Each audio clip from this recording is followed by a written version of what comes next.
Pandey the GS character channel में आपका स्वागत है। मित्रों, आज का टॉपिक है कोरोना काल में भारत के केंद्र राज्य संबंध। भारत में कोरोना से लड़ने के लिए एपिडेमिक डिसीज एक्ट 1897 व आपदा प्रबंधन अधिनियम 2005 का प्रयोग किया जा रहा है।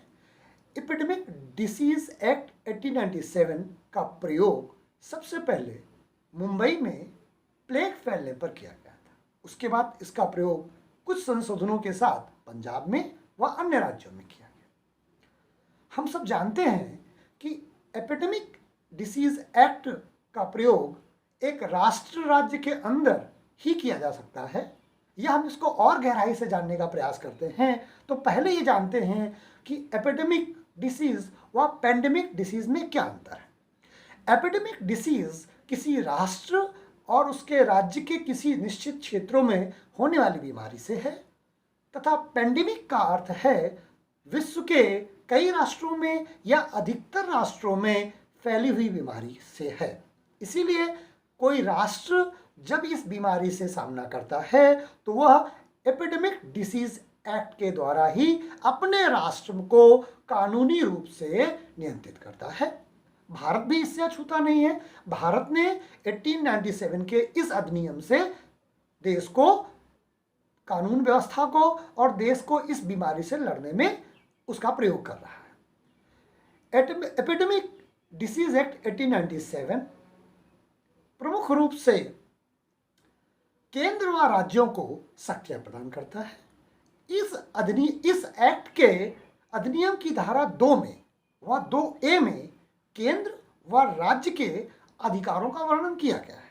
तो इसको हम समझ लेते हैं, जिससे हमें केंद्र राज्य को समझने में या केंद्र राज्य के संबंधों को समझने में कोरोना वायरस के काल में हमें आसानी होगी। जो एक्ट है 1897 का, इसमें धारा 2 में यह बताया गया है कि राज्य सरकार पूरे राज्य में या राज्य के किसी थोड़े से क्षेत्र विशेष में अगर कोई एपिडेमिक बीमारी फैली है तो वह उसको अगर सामान्य कानूनों से नियंत्रित नहीं कर पा रही है तो वह विशेष कानूनों का प्रावधान करेगी। जो पूर्व निर्मित विशेष कानून है उनका प्रयोग करेगी, जैसे कि उत्तर प्रदेश में NSA लगाया जा रहा है या रासुका लगाया जा रहा है, या नए कानूनों का भी निर्माण कर सकती है। जैसा आज ही आपने देखा होगा, भारत में डॉक्टर्स की एसोसिएशन ने नए कानूनों के निर्माण की बात करी है, जिससे उनको रोका जा सके, पुलिस के लिए और डॉक्टर्स के लिए। तो इस तरह हम देखते हैं कि जो राज्य सरकारों को विशेष कानून बनाने का अधिकार इस 1897 के एक्ट से दिया गया है। इसी तरीके से 1897 के इस एक्ट की धारा 2A में केंद्र सरकार को अधिकार दिए गए हैं, जिसमें यह बताया गया है कि केंद्र सरकार राज्य सरकारों को आदेशित करेगी तथा उचित मेजर्स उठाने का प्रावधान करेगी अगर राज्य सरकारें केंद्र सरकार के किसी भी बात को, किसी भी सलाह को मानने से मना कर देती है। यहाँ पर ध्यान देने की बात यह है कि जो मेजर शब्द है, उपाय शब्द का प्रयोग किया गया है, इसमें केंद्र सरकार को अनन्य शक्तियां दे दी गई। अर्थात केंद्र सरकार अगर राज्य सरकारों को जो उपाय बताने का प्रयास कर रही है या जो निर्देश देती है, अगर राज्य सरकारें उसे नहीं मानती हैं तो केंद्र सरकार कठोरतम कार्रवाई कर सकती है, उस राज्य सरकार को बर्खास्त कर सकती है। इसका उदाहरण हम पिछले 2 दिनों की घटनाओं से समझ सकते हैं। पहला, कल की घटना जब हम देखते हैं, वेस्ट बंगाल में केंद्र सरकार की जो टीम गई थी उसको वो सरकार, वहाँ की सरकार सहयोग नहीं प्रदान कर रही थी, लेकिन केंद्र सरकार की शक्ति के बाद आज का जो घटनाक्रम होता है उसमें वेस्ट बंगाल की सरकार को केंद्र सरकार के अधिकारियों के साथ सहयोग करना पड़ा। इस तरह से हमें समझते हैं कि जो मेजर शब्द का प्रयोग आया है इसमें केंद्र सरकार को अनन्य शक्तियों का प्रयोग दिया गया। साथ में केंद्र सरकार को जितने भी बंदरगाह हैं उन बंदरगाहों पर भी नियंत्रण देने का अधिकार 1897 के एक्ट के 2A में दिया गया है। इस प्रकार से हम ये समझ पाते हैं कि जो 1897 का जो एक्ट है वह राज्य व केंद्र सरकार को अधिकार प्रदान करता है। ये हम स्पष्ट जान लें कि 1897 का जो ये आपदा प्रबंधन अधिनियम है, यह चरित्र से कैसा है। तो अगर हम देखेंगे तो भारत जिस तरह से सामान्य परिस्थितियों में एक संघात्मक राष्ट्र की तरह बिहेव करता है तथा आपातकाल में एक एकात्मक चरित्र का राष्ट्र प्रदर्शित होता है। भारत के संविधान के अनुच्छेद धारा या अनुच्छेद 352 में बात हम अच्छी तरह जानते हैं, जब देश में कोई वाह्य आक्रमण की स्थिति बनती है या सशस्त्र विद्रोह की स्थिति बनती है तो हम 352 का प्रयोग करते हैं। लेकिन यह राजनीतिक समस्या या राष्ट्र की सुरक्षा की समस्या या युद्ध जैसी समस्या नहीं, ये एक नवीन तरह की समस्या है। ये एक बीमारी की समस्या है जिसे हम 352 से नियंत्रित नहीं कर सकते हैं कि भारत को एक एकात्मक राष्ट्र में 352 का प्रयोग करते हुए हम उसे बदल दें। लेकिन हमारे देश का ये सौभाग्य है कि 350 जैसे अनुच्छेदों का प्रयोग या अनुच्छेद जैसी शक्ति का एपिडेमिक बीमारी में कोई भी अधिकार न होने के बाद में भी भारत सरकार और राज्य सरकारें मिल करके काम कर रही हैं। या अगर हम ये कहें कि बहुत ज़्यादा केंद्र और राज्यों के बीच में मतभेद दिखाई नहीं देते हैं और बीमारी जैसी इस समस्या में केंद्र और राज्य एक साथ मिलकर एकात्मक चरित्र का लक्षण प्रदर्शित कर रहे हैं, इसमें किसी भी कानून का सहारा लेने की जरूरत नहीं पड़ी। 1947 के बाद, संविधान निर्माण के बाद या संविधान लागू होने के बाद मैं पहली बार ऐसी स्थिति देख रहा हूं जहां किसी संवैधानिक अनुच्छेद या धारा का प्रयोग किए बगैर, यानी 350 जैसे अनुच्छेदों का प्रयोग किए बगैर भारत में कुछ अपवादों को छोड़कर इतनी राजनीतिक एकता दिखाई देती है। इसमें से अभी जो हमने पहले बताया कि वेस्ट बंगाल जैसी कुछ घटनाएं या कुछ राजनीतिक समूह 130 करोड़ लोगों के देशों में, इन्हें अपवाद स्वरूप लिया जाना चाहिए।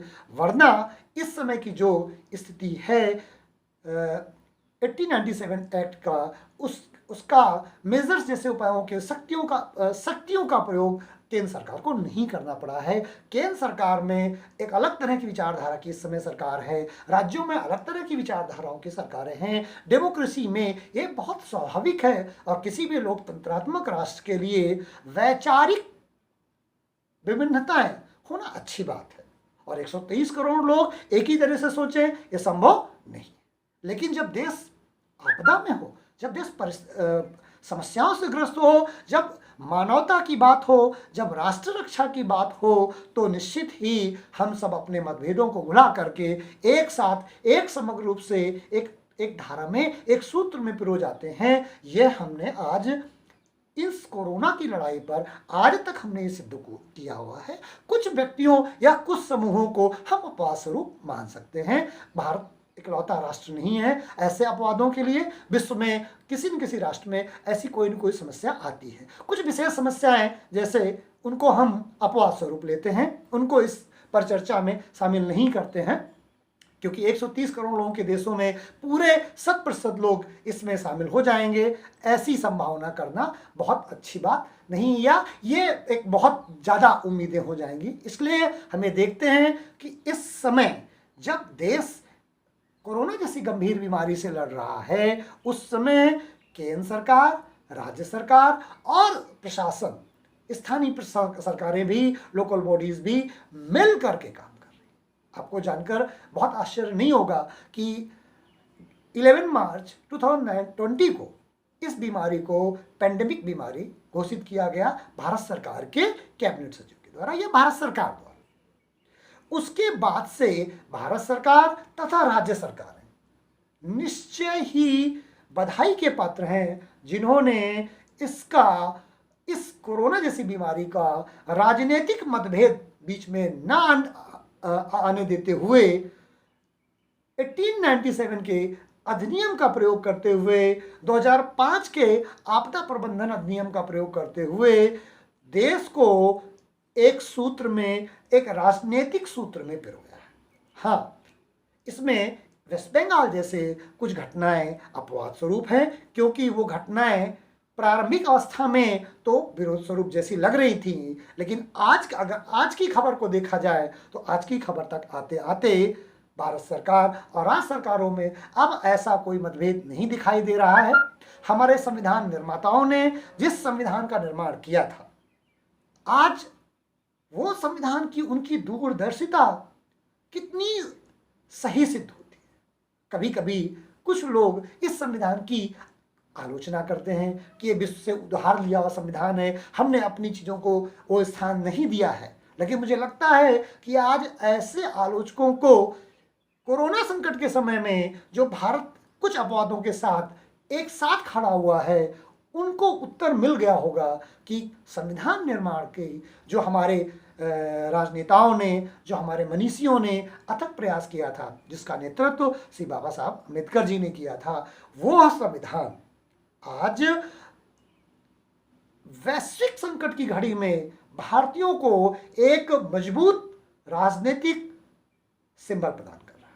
जब कोरोना से अमेरिका जैसा देश पस्त है, अमेरिका जैसा देश लड़ने में सक्षम नहीं दिखाई दे रहा है, इंग्लैंड, फ्रांस, इटली जैसे देशों की हालत बहुत खराब है, उस समय भारत जैसा देश, जैसे ऐसा जहाँ पर पॉपुलेशन डेंसिटी इतनी ज़्यादा है, जहाँ सोशल डिस्टेंसिंग को फॉलो करना इतना कठिन है कि इसको इमेजिन करने में भी डर लगता है कि हमने किस तरह से इसका नेतृत्व प्रदान किया है पूरे भारतवासियों ने। भारत की सरकार ने, भारत के प्रशासन ने, भारत की राज्य सरकारों ने, लोकल एडमिनिस्ट्रेशन ने, इवन हम सब लोग मिल करके कोरोना वायरस के खिलाफ एक मजबूत संघर्ष, एक मजबूत मंच प्रदान किया है। इसके लिए हमें किसी बहुत बड़े कानून की, बहुत सख्ती की जरूरत नहीं पड़ी है। हमने इसे एक राजनीतिक एकता के सूत्र में पिरो दिया है अपने देश को। ये हमारी सबसे बड़ी सफलता है। हमें, हमारे लिए इस बीमारी से लड़ने के लिए भारत के संविधान का अनुच्छेद 352 जैसे स्पष्ट कानूनों का उल्लेख हमारे पास नहीं है इस एपिडेमिक या पैंडेमिक बीमारी के लिए। यह विश्व के लिए तो पैंडेमिक है, लेकिन जब हम राष्ट्र के रूप में लड़ते हैं तब यह एपिडेमिक कैरेक्टर के रूप में आ जाती है। इसीलिए हम इस बीमारी से लड़ने के लिए एपिडेमिक डिसीज एक्ट 1897 से हम इसको गवर्न कर रहे हैं। अगर हम इसको और गंभीर चिंतन से देखें तो ये हम देखेंगे कि कोरोना के काल में हमारी यह एक राजनीतिक परीक्षा की भी घड़ी है। और मुझे ये कहने में कतई संकोच नहीं हो रहा है कि इस परीक्षा की घड़ी में भारत के लोग, भारत का संविधान 100% सफल हुआ तथा B.R. अम्बेडकर जी की जो अथक प्रयास थे, जिसमें कई मनीषियों ने मिलकर इस संविधान को निर्मित किया तथा B.R. अम्बेडकर जी ने उसको नेतृत्व प्रदान किया, यह संविधान उन सारे लोगों को शायद आज वह उत्तर दे रहा होगा कि भारत का संविधान मात्र उधार का लिया हुआ संविधान नहीं है। इसे आज विश्व को देखकर बड़ा गौरवान्वित या सशंकित हो रहे हैं, या ये कहें कि हमने विश्व को गलत सिद्ध कर दिया है। क्यों? क्योंकि 1947 के बाद विश्व में सबसे बड़ी आलोचना भारत की ये हो रही थी कि भारत एक राष्ट्र है ही नहीं। पाकिस्तान के निर्माण के बाद भी जो बचा हुआ शेष भारत है, ये भारत एक भौगोलिक क्षेत्र मात्र है। भारत क्यों? क्योंकि कोई भी राष्ट्र, ऐसा विदेशियों का मानना था, ऐसा विदेशी चिंतकों का मानना था कि कोई भी राष्ट्र के रूप में तब तक सरवाइव नहीं कर सकता जब तक उसमें सांस्कृतिक विविधताएं बनी रहें और उसमें बेपनाह गरीबी हो। दुर्भाग्य से भारत में, उनके अनुसार भारत में सांस्कृतिक विविधता और बेपनाह गरीबी थी। इसीलिए वो विदेशी इस बात के लिए तैयार बैठे थे, वो विदेशी चिंतक, वो विदेशी तथाकथित बौद्धिक वर्ग इस बात के लिए चिंतित बैठे थे, या इस बात के लिए तैयार बैठे थे कि भारत बहुत जल्दी अलग अलग राष्ट्रों में टूट जाएगा, क्योंकि भारत एक भौगोलिक इकाई मात्र है। लेकिन 70 वर्षों से अधिक के समय में हमने हर बार ये सिद्ध किया कि हमारी सांस्कृतिक विविधता ही हमारी राजनीतिक एकता का कारण बनती है। हमारी गरीबी हमारे राजनीतिक विखंडीकरण का कारण नहीं है। और कोरोना वायरस की लड़ाई में हमने यह सिद्ध कर दिया है कि हम राजनीतिक रूप से एक हैं, हमारी सांस्कृतिक विविधता भी हमें राजनीतिक और मानसिक रूप से अलग नहीं कर सकती है। हाँ, ये मैं कहूँगा कि इसमें कुछ लोग, कुछ ग्रुप इस बात से या इस लड़ाई में विपरीत दिशा में चल रहे हैं, लेकिन 130 करोड़ लोगों के बीच में कुछ ऐसे ग्रुप या ऐसे समूह को निग्लेक्ट कर देना या उनको नकार देना ज़्यादा उचित है। अंततोगत्वा यह कहा जा सकता है कि भारत की कोरोना की लड़ाई ने एक बार पुनः विश्व को इस बात के लिए पुनः चिंतन करने के लिए मजबूर कर दिया है कि भारत एक राजनीतिक इकाई भी है। भारत राष्ट्र था, राष्ट्र है, राष्ट्र रहेगा। जय हिंद।